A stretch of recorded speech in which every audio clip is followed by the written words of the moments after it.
interprétation sur le livre. Parce que les livres, c'est le sein du Père. Les livres, c'est la plénitude dans laquelle il y a tous les fils Elohim. Tous les fils attribués Elohim. Ils sont où dans le sein du Père? Ils sont sortis du sein du Père, ils ont été manifestés comme des colonnes de feu. Les livres, c'est l'assemblée du premier homme. La chose qu'on appelle l'assemblée du premier homme. C'est-à-dire, cette plénitude-là de l'assemblée du premier homme. Et cette plénitude habite en Jésus-Christ. Le livre, c'est la pensée de Dieu qui a révélé la Bible. Le livre, là-dedans, il y a les théophanies de tous les fils et filles de Dieu. Parce que le livre, ce n'est pas seulement la théophanie d'une seule personne. Non. À l'intérieur du livre, il y a la théophanie de tous les fils et filles de Dieu. C'est le livre d'Élohim, c'est-à-dire l'Élohim fils. Parce que quand Adam avait le livre, Élohim Père était là, avec toute sa plénitude. Voilà. Il y a une pensée qui est comme la jalousie de Dieu. Ça veut dire que c'est la pensée que je voulais parler ici. C'est comme la jalousie de Dieu parce que si Adam devait rester Adam, ne pas tomber avec le livre et commencer à prononcer la parole afin que tous les attributs Elohim de Dieu puissent se manifester dans le temps, c'est-à-dire là, Adam allait occuper la place du Père des esprits, du Père des fils Elohim. Or, c'est Jésus-Christ. Donc, ça ne peut pas se faire. Tu vois? C'est-à-dire, Adam allait occuper une position qui n'était pas là. Parce que lors de la conférence, Adam était là, tous les attributs fils de Dieu étaient là. Adam n'était pas notre père, non. Il était l'un de nous. Il est un égaux parmi tant d'autres. Mais il a été choisi sur la terre. Ok, nous voulons aller sur la terre. Qui va nous introduire? Ok, Adam, c'est toi. Ok, tu descends là avec la gloire. Oui. Mais qu'est-ce qu'il faut pour que nous puissions nous dépouiller de notre gloire? C'était ça la question. Ok? Elle va jouer ce rôle-là. Alors c'est là où l'idée a été, bon, on doit créer le diable et ses anges qui vont se rébeller et tout ça. Et Adam a accepté de jouer ce rôle-là. Il a joué le rôle du premier Adam. Le premier Adam a joué le rôle. Parce qu'il est l'un de nous. Il est l'un de nous. Il n'est pas le premier homme. Parce que pour être le premier homme sur la terre, il fallait être aussi le premier homme au ciel. Être l'alpha au ciel, voilà pourquoi faire. Alors lui, il a joué le rôle du premier homme. Il a été créé à l'image du premier homme. Alors il va jouer le rôle du premier homme. Là, qu'est-ce que je suis en train de faire? Je suis en train de casser l'enseignement sur le troisième Adam. Parce que maintenant, pour qu'il y ait un troisième Adam, il faut que le second Adam puisse perdre les livres, qu'il puisse tomber, qu'il puisse perdre les livres, afin que le livre puisse aller au troisième. Et maintenant, quand Adam, qui a été à l'image du premier homme, et c'est le premier homme qui est l'alpha, et l'oméga, ça veut dire qu'il est le second et le dernier Adam. Maintenant, le troisième Adam, il joue quel rôle? On a dit clairement que tous les fils de Dieu sont les mêmes. Ça veut dire que dans l'ensemble des premiers années, tous nous sommes égaux. Celui qui est au-dessus de nous tous, c'est Jésus-Christ, Dieu, le Père, le El et la Elohim. Donc pourquoi Adam doit jouer ce rôle et qu'il y ait un troisième Adam? Non, non. Pour être troisième, ça veut dire qu'il était plus grand, parce que le second Adam était plus grand que le premier Adam. Le premier Adam a été fait à l'image du second Adam. Parce que le second Adam, c'est lui le premier. Maintenant, le troisième Adam, il sera... Donc les gens, ils parlent des choses avec l'intelligence et la sagesse humaine, la compréhension humaine de la Bible et du message. Et celui qui détient les livres, parce qu'ils ne connaissent même pas les livres. Ils ne connaissent même pas les livres. Ils ont une petite interprétation du livre. Parce que le livre est tellement dimensionnel, est tellement grand. Ça explique beaucoup de choses. Saisir les livres, ça ne veut pas simplement dire que tu as saisi toute la plénitude et plénitude du livre. Non. Parce que dans les livres, il y a pas mal de choses. Beaucoup de choses. Beaucoup de choses. Donc, voilà. Moïse est allé sur la montagne, il voit Dieu écrire son nom dans les livres. Avec la sagesse humaine, l'intelligence humaine, voilà, ce sont les choses même qui se passent aujourd'hui. Quand Moïse descend de la montagne, tous les enfants d'Israël ont péché parce qu'ils ont cherché à adorer Moïse. Voilà, cette pensée était dans leur esprit depuis la sortie d'Israël. Comme en Égypte, ils adoraient les pharaons, ils adoraient les hommes. Alors quand ils ont vu Moïse prononcer la parole, ils ont cherché à l'adorer.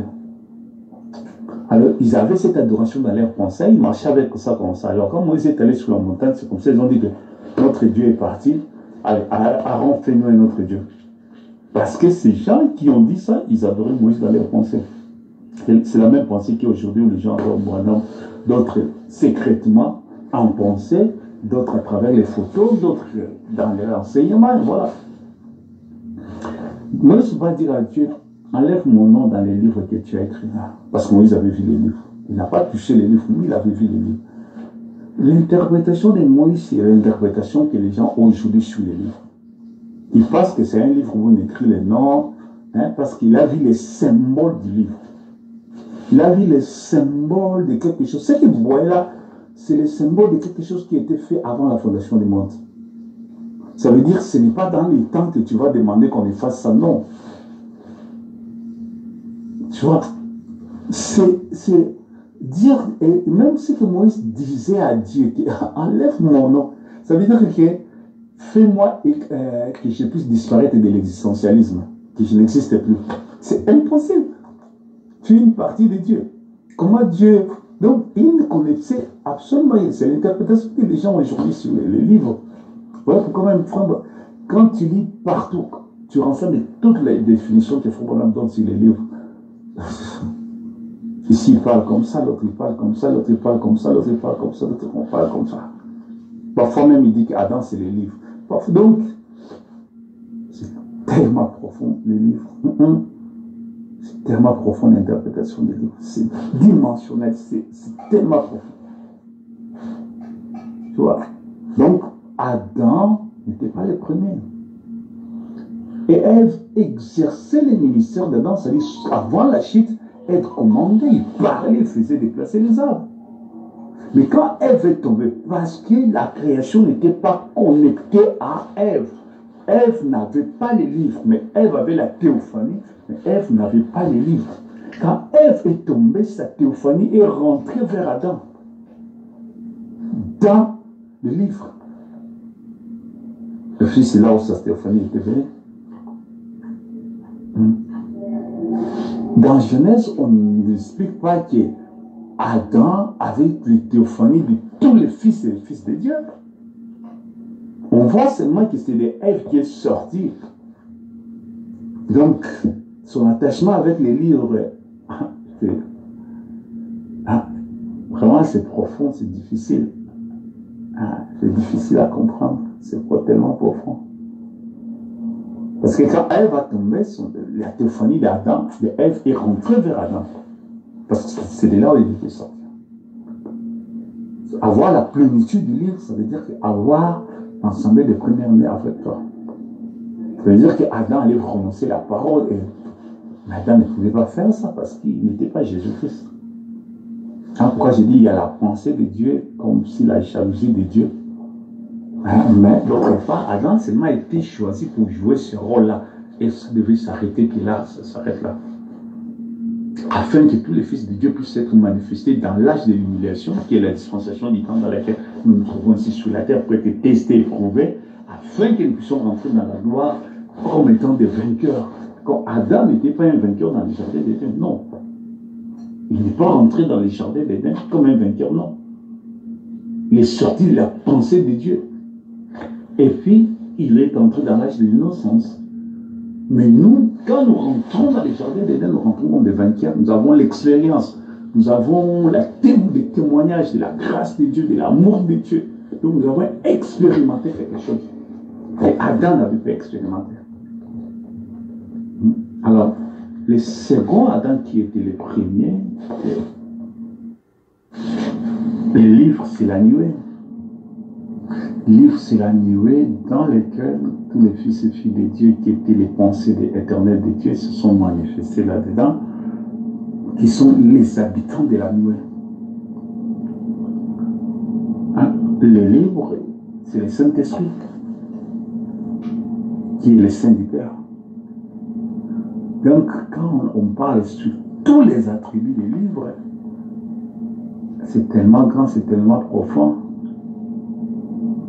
C'est tellement grand, c'est tellement profond qu'Adam, même du commencement, les premiers Adam ne pouvait pas exercer tout, manifester tous ces attributs-là. Non, non, non. Là, il allait être Jésus-Christ. Là, il allait être Jésus-Christ. Parce que, pourquoi quand Ève est tombée, Adam était incapable de... Tu vois, ça veut dire qu'il manquait, il ne pouvait pas exercer certains attributs du livre. C'est Jésus-Christ qui pouvait le faire. Tu vois, parce qu'il y a eu un temps qui s'est passé entre la chute d'Ève, jusqu'à ce qu'Adam accepte aussi de tomber, de perdre les livres. Adam est resté avec les livres. Mais il ne pouvait rien, ni prononcer la parole, ramener Ève, ni faire quelque chose, non. Il est resté comme ça, il regardait Ève tomber, le livre est rentré dans son sein, le sein d'Adam. Adam ne pouvait rien faire. Jusqu'à ce quand il savait qu'il ne pouvait rien faire. Bon. C'est comme Jean qui pleurait parce que personne n'était capable de voir les livres et de regarder et de les prendre, de les toucher. Jean pleurait, c'est comme ça qu'Adam s'est retrouvé. Quand Adam s'est retrouvé dans cette position-là, c'est là où il était tombé. C'est là où son âme a fait appel au Rédempteur. Et c'est là où il était tombé. Mais il criait, son âme criait comme Job, je sais que mon Rédempteur est vivant. C'est là où son âme a crié comme ça, parce qu'il apparaîtra les derniers, il se tiendrait les derniers sur la terre. La prière de Job, là, c'était aussi la prière d'Adam avant sa chute, ou pendant sa chute. Donc, alors les gens qui parlent sur le troisième Adam, parce qu'il a touché le livre, je ne sais même pas qu'est-ce qu'il parle. Je ne sais même pas qu'est-ce qu'il parle. Adam n'était pas le premier homme. Adam n'était pas l'alpha, le premier Adam n'était pas l'alpha. Le premier Adam n'était pas le premier homme. Hein? Proverbe chapitre 8, verset 22, l'Éternel m'a créé la première de ses œuvres. Si je viens de lire ici Philippiens, il est le premier en tout. Il a fallu qu'il soit premier en tout. Maintenant, quand Christ parle, le Saint-Esprit parle, il faut qu'il soit premier en tout. C'est par rapport à qui c'est premier point? Par rapport au premier Adam. Il fallait que Christ soit premier par rapport au premier Adam. Donc le premier homme, ce n'est pas Adam. Adam était créé à l'image du premier homme. Quand Adam est tombé, c'est le premier homme qui était, parce que c'est lui le rédempteur. Et celui qui a ramené Adam. La théophanie d'Adam, tout ce qu'Adam avait été rentré chez le premier homme. C'est comme quand Ève est tombée, tout ce qu'Ève avait été rentré chez Adam. Et quand elle est tombée, tout ce qu'il avait été rentré chez le premier homme. Et voilà pourquoi Jésus était venu par son sang, il a pris le corps, mais il ne pouvait pas tomber. Même quand le Père l'a quitté à Gethsemane, il est devenu péché sur la croix. Il n'est pas tombé. Il n'a pas péché, il n'est pas tombé, il n'a pas perdu, il n'a rien perdu. Le diable ne pouvait rien sur lui. Il dit, lui, le prince de ce monde vient, il n'a rien sur de moi. Il n'y a rien de lui en moi. Et quand le diable lui applique la mort parce qu'il était devenu péché, il lui ravit le lion de la mort. Il lui ravit la clé. Il faut aller ouvrir, faire sortir tout ce qui était là. La chose que Adam ne pouvait pas faire. Parce que si cela était fait dans le jardin d'Éden, donc la manifestation du temps, qui est la dispensation de la manifestation des hommes, un des attributs de Dieu manifestés dans le temps, on n'allait pas connaître les péchés. Adam allait sauver Ève et puis restaurer les choses et continuer comme ça. Mais Adam était incapable de le faire. Adam était incapable de le faire. Parce que Adam était un être humain comme tous les autres êtres humains. Et dire, frère Branham, qu'il est le troisième Adam, ça c'est placer le frère Branham au-dessus de Dieu. Ça veut dire que je ne sais pas quelle position il faut la placer. Parce que là, de dire aussi que le second Adam a échoué, est tombé, il a perdu le livre, voilà pourquoi le troisième Adam est fou, parce que c'est l'application des mêmes lois, des mêmes principes. On parle du second parce que le premier était tombé. Si on doit parler du troisième, c'est que le deuxième était tombé. Il n'y a pas deux Adam au même moment sur la terre. Non, non, non. Dans les cieux et sur la terre. Non, non, non, non. Il n'y a pas deux Adam au même moment. On a parlé du second parce que le premier avait tombé. Pas deux personnes au même moment détiennent les livres. Non. Alors, comment Frère Branham avait le livre, ça veut dire qu'il était sous l'autorité, c'est comme Ève, sous l'autorité du second Adam. Exerçant le ministère du second Adam. Voilà. Exerçant le ministère du second Adam. Et voilà, comme ça, c'est Frère Branham a exercé ce ministère avec le chapitre 10. Et la continuité aujourd'hui avec l'épouse. Parce que l'épouse aussi entre dans exerçant le ministère du second Adam comme Ève. Pour on a exercé le ministère du second Adam comme second Adam, l'épouse va exercer le ministère du second Adam comme Ève. Donc ça bloque, voilà pourquoi on dit Jésus est le second et le dernier, parce qu'il est l'alpha et l'oméga. Avant qu'Adam fît, je suis. Avant qu'Abraham fît, ça veut dire qu'il disait qu'avant qu'Adam fît, je suis. Donc je suis. Adam l'a vu. Adam était à son image, à sa ressemblance. Il était le rédempteur de Adam. Avant même qu'Adam tombe, parce qu'il était l'agneau de Dieu qui a été immolé avant la fondation du monde. Hein? Je me suis dit, les gens-là n'ont pas été dans les seins des pères. Voilà pourquoi ils ne viennent pas de l'éternité. Ils prêchent selon les temps. En prêchant selon les temps, c'est selon l'intellectualisme. On se limite à des petites choses. Mais on n'arrive pas. Parce que dans les seins du Père, nous tous, nous sommes les cadres.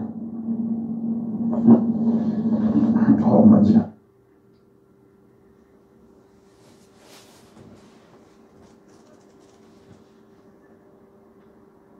Nous avons fait des comparaisons. Est-ce que toi, ton ministère, c'est comme les prophètes? Est-ce que si toi, tu prêches et les prophètes prêchent, est-ce que... Je ne sais pas cet esprit qui anime ces gens-là. Parce qu'ils pensent que le salut, c'est parce que tu as écouté. Non. Même quand on dit que la foi vient de ce qu'on attend.